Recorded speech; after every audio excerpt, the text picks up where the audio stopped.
ഗവർണറോടുള്ള സമീപനം ഭയപ്പെടുത്തി സർക്കാർ. നയപ്രഖ്യാപന പ്രസംഗം ഉണ്ടാകും. നിയമസഭാ സമ്മേളനം പിരിയുന്നതായി ഗവർണറെ അറിയിക്കും. നാളെ മന്ത്രിസഭാ യോഗം ചേരും.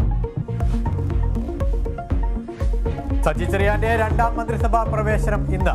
സത്യപ്രതിജ്ഞ വൈകിട്ട് 4-ന് രാജ്ഭവനിൽ. ചടങ്ങ് പ്രതിപക്ഷം ബഹിഷ്കരിക്കും.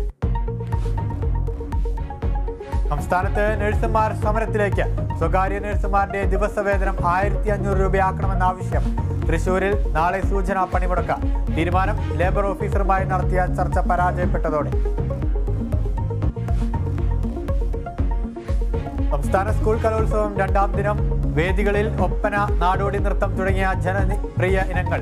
ഇഞ്ചോടിഞ്ച് പോരാട്ടമായി കണ്ണൂരും കോഴിക്കോടും. കണ്ണൂർ 1ാം സ്ഥാനത്ത്. ഭക്ഷ്യവിഷബാധയേറ്റ് യുവതി മരിച്ച സംഭവത്തിൽ നടപടിയുമായി കോട്ടയം നഗരസഭ. ഹെൽത്ത് സൂപ്പർവൈസർക്ക് സസ്പെൻഷൻ. നടപടി ഹോട്ടലിന് വീണ്ടും അനുമതി നൽകിയതിൽ. സംസ്ഥാനത്തെ ഹോട്ടലുകളിൽ ഇന്നും പരിശോധന തുടരും. ബെനഡിക്ട് 16 മാർപ്പാപ്പയ്ക്ക് വിട നൽകാനൊരുങ്ങി വിശ്വാസ സമൂഹം. പൊതുദർശനം തുടരുന്നു.